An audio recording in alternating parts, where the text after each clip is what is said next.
पोर्डो अमेरिकी रियासत इंडियाना का छोटा सा कस्बा है। ये इलाका अपनी यूनिवर्सिटी की वजह से पूरी दुनिया में मशहूर है। चांद पर कदम रखने वाला पहला खलानवर्द नील आर्मस्ट्रांग इसी यूनिवर्सिटी से फारिगुल तहसील था। पोर्डो यूनिवर्सिटी लाफायट शहर के एक रईस जॉन पोर्डो ने बनाई थी। इसने 1869 में साइंस, टेक्नोलॉजी और ज़राअत के जदीद तरीन कॉलेजेस के लिए ज़मीन और रकम अतिया की और यूं 1874 में कॉलेज और फिर यूनिवर्सिटी बन गई। आज इस कैंपस में 60,000 तालिबे इल्म पढ़ रहे हैं, जबकि प्रोफेसरों की तादाद 3,000 है। यूनिवर्सिटी के प्रोफाइल पर 13 नोबेल इनाम, 127 खलानवर्द, 2 world food prize, 3 Pulitzer prize और 18 ओलंपिक मेडल्स हैं। मेरे एक दोस्त को चंद बरस कबल पोर्डो में जाने का इत्तेफाक हुआ। यूनिवर्सिटी के दाएं बाएं कस्बे में लकड़ी के घर बने थे। आपको यकीनन मालूम होगा, अमेरिका, यूरोप और ऑस्ट्रेलिया समेत पूरी फर्स्ट वर्ल्ड में घरों का स्ट्रक्चर लकड़ी से बनाया जाता है। कंक्रीट और ईंट बहुत कम इस्तेमाल की जाती है। इसकी 2 बड़ी वजूहात हैं। लकड़ी के स्ट्रक्चर के बायस घर जल्दी मुकम्मल हो जाते हैं और दूसरा, जलजला या दूसरी कुदरती आफात के दौरान घर के मकीन महफूज रहते हैं। पोर्डो की वादी में भी घरों के फ्रेम लकड़ी से बनाए जाते हैं। मेरे दोस्त ने चंद दिन एक मुकामी घर में गुजारे। घर का मालिक सहन की दूसरी साइड पर 2 नए कमरे बनवा रहा था। इनका स्ट्रक्चर भी लकड़ी से तैयार हो रहा था। मेरे दोस्त ने बातों ही बातों में बूढ़े अमरीकी से पूछा, क्या यहाँ लकड़ी को दीमक नहीं खाती? बूढ़े ने पूछा, वो क्या होती है? मेरे दोस्त ने हैरत से पूछा, क्या आप दीमक से वाकिफ नहीं हैं? बूढ़े ने कंधे उचकाकर जवाब दिया, हरगिज नहीं। दोस्त ने बताया, ये छोटा सा कीड़ा होता है जो लकड़ी को खाकर अंदर से खोखला कर देता है। बूढ़े ने बड़ा सा ओ किया और फिर मुस्कुरा कर बोला, आज से 100 साल पहले पूरे इलाके में बहुत दीमक होती थी। वो हमारे घरों के स्ट्रक्चर के साथ साथ खिड़कियां, दरवाजे और कुर्सियां, मेज भी खा जाती थी। जंगलों में खड़े खड़े दरख्त अंदर से खोखले हो जाते थे और फसलें तक दीमक के कीड़े चाट जाते थे। मेरे दादा बताते हैं, उस जमाने में लोगों ने यहाँ से नकल मकानी शुरू कर दी, लेकिन फिर किसी सियाने के जहन में एक आइडिया आया। उसने लोगों को जमा किया और ये सब पोर्डो यूनिवर्सिटी चले गए। रेक्टर से मिले और इसे अपनी मुश्किल बताई। उसने फौरी तौर पर एग्रीकल्चर कॉलेज के प्रोफेसर को इकट्ठा किया और इन्हें इलाके के लोगों की मुश्किल बताई। प्रोफेसरों ने शहरियों से थोड़ी सी मोहलत मांग ली। लोगों ने चंद दिन बाद देखा, यूनिवर्सिटी के प्रोफेसर्स और तालिबे इल्म शहर और खेतों में काम कर रहे हैं। ये लोग पूरा साल इलाके के मुख्तलिफ हिस्सों में काम करते रहे और फिर एक दिन यूनिवर्सिटी के रेक्टर ने इलाके के जमींदारों, किसानों और काउंसलरों को जमा किया और इन्हें खुशखबरी सुनाई, आपको आइंदा दीमक कभी तंग नहीं करेगी। रेक्टर का दावा सच निकला। वो दिन है और आज का दिन पूरे इलाके से दीमक खत्म हो गई, यहाँ तक कि हम आज इसका नाम तक भूल गए हैं। मेरे दोस्त ने पूछा, प्रोफेसर्स ने क्या किया था? उसने मुस्कुरा कर जवाब दिया, हम नहीं जानते, हमें बस इतना पता है, ये लोग साल भर शहर और देहात के मुख्तलिफ हिस्सों में थोड़ी थोड़ी खुदाई करते रहे और इसके बाद ये मसला हमेशा हमेशा के लिए खत्म हो गया। ये एक छोटी सी मिसाल है। अमेरिका के एक छोटे से शहर से यूनिवर्सिटी के एक डिपार्टमेंट ने दीमक जैसा मसला हमेशा हमेशा के लिए खत्म कर दिया।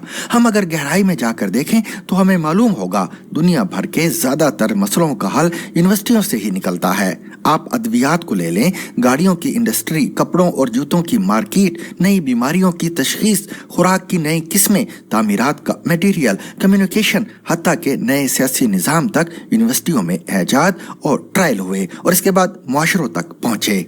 आज वाईफाई हर शख्स की जरूरत है, लेकिन इसका इस्तेमाल भी सबसे पहले कैम्ब्रा यूनिवर्सिटी के तालिबे इल्मों ने किया था। आप दुनिया की कोई भी मॉडर्न ऐजाद देख लें, आपको वो किसी न किसी तालीमी इदारे में जन्म लेती दिखाई देगी। लेकिन अब सवाल ये पैदा होता है, हमारे मुल्क में भी सैकड़ों यूनिवर्सिटियां और हजारों कॉलेजेस हैं, मगर हम इसके बावजूद मसाइल के समंदर में गोते क्यों खा रहे हैं? मैं 1992 में इस्लामाबाद आया था। मैंने उसी साल मार्गला की पहाड़ियों में आग लगने की खबर पहली मर्तबा पढ़ी थी और इसके बाद कोई ऐसा साल नहीं गुजरा जिसमें ये खबर ना आई हो। 32 साल गुजर गए। मैंने इन 32 वर्षों में हर साल मरगला के जंगलों में आग लगती और हजारों लाखों दरख्त और पौधे जलकर राख होते देखे। हमारी कोई हुकूमत 32 वर्षों में ये मसला हल नहीं कर सकी। CDA वजारत दाखिला का मातहत इदारा है और मोहसिन नकवी वजीर दाखिला हैं। ये पढ़े लिखे और मुतहर्रिक इंसान हैं, लिहाजा ये कायद आज़म यूनिवर्सिटी और बारानी यूनिवर्सिटी के प्रोफेसरों और तालिबे इल्मों से मदद क्यों नहीं लेते। ये उनके साथ मीटिंग करें, इन्हें मसला बताएं और यूनिवर्सिटी इसका कोई हतमी हल निकाले। वजारत दाखिला दुनिया भर में फैले अपने सफारत खानों को भी ईमेल कर सकती है। हमारे सफीर मुकामी निज़ाम देखें और CDA को ब्रीफिंग दें। आखिर ऑस्ट्रेलिया और न्यूजीलैंड से लेकर अमेरिका तक दुनिया के मुख्तलिफ मुल्क अपने जंगलों को आग से कैसे बचाते हैं या फिर लगी हुई आग कैसे बुझाते हैं। हम इसी तरह खुराक के बहरान में भी मुब्तला हैं। हम अपनी जरूरत की 70% दालें बरामद करते हैं। खाने के तेल का 90% खाम माल बाहर से आता है और इस पर हर साल अरबों डॉलर जाया होते हैं।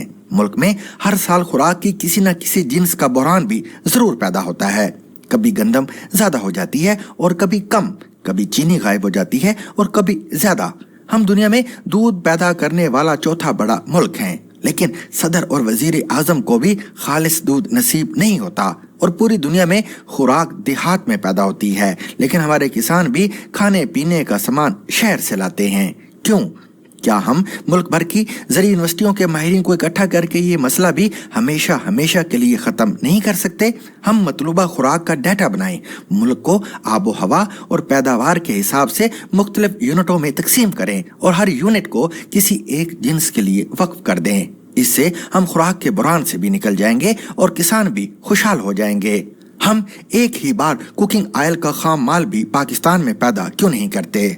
हम हर साल सोयाबीन ऑयल क्यों इंपोर्ट करते हैं? बिल्कुल इसी तरह पाकिस्तान की जमीन में हमारी जरूरत से ज्यादा तेल और गैस मौजूद हैं। हम यूनिवर्सिटियों को फाल करके लोकल टेक्नोलॉजी क्यों नहीं बनाते और अपनी जरूरत की गैस और तेल क्यों नहीं निकाल लेते? पाकिस्तान शुगर, ब्लड प्रेशर और दिल, जिगर, मादा और गुर्दों की बीमारियों में पहले 5 नंबरों में आता है। हर घर का बजट खुराक से ज्यादा अद्वियात पर खर्च होता है। चुनांचे आज लोगों को खुराक के लिए कम और अहले खाना की अद्वियात के लिए ज्यादा काम करना पड़ता है। हुकूमत मेडिकल यूनिवर्सिटियों और ज़री कॉलेजों को इकट्ठा बिठाकर इन बीमारियों का मुस्तकिल हल तलाश क्यों नहीं करती? हम खुराक का पैटर्न तब्दील करें, कौम का लाइफ स्टाइल बदलें, पूरे मुल्क को इन बीमारियों से बचने का तरीका बताएं और बीमार कौम के टाइटल से बाहर आ जाएं। पाकिस्तान का पानी, जमीन और हवा तीनों गंदे हो चुके हैं। हम यूनिवर्सिटियों की मदद से माहौलियाती आलूदगी का मसला हल क्यों नहीं करते? यूनिवर्सिटियां हमें पीने के साफ पानी का बंदोबस्त करके क्यों नहीं देती? ये साफ हवा और पाक जमीन का तसव्वुर क्यों नहीं देती? मुल्क में दर्जनों आर्किटेक्चर कॉलेज हैं, लेकिन इसके बावजूद पूरे मुल्क में बेहंगम कंस्ट्रक्शन हो रही है। आर्किटेक्चर स्कूल आसान, अच्छे और सस्ते घरों के नक्शे बनाकर पूरे मुल्क को क्यों नहीं देते?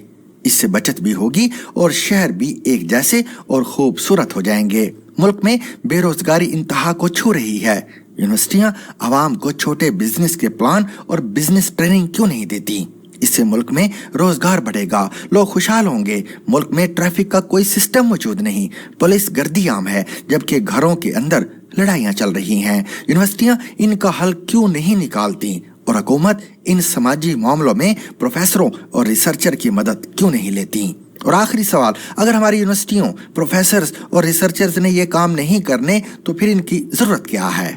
हम हर साल इन इदारों पर खरबों रुपए क्यों जाया करते हैं? हम इन्हें बंद कर दें ताकि कम अज कम ये खर्च तो बचे। मुल्क में यूनिवर्सिटियां और कॉलेजेस भी चल रहे हैं और मुल्क मसाइलिस्तान भी बना हुआ है। आखिर फिर इन यूनिवर्सिटियों का क्या फायदा? हमें इनकी क्या जरूरत है?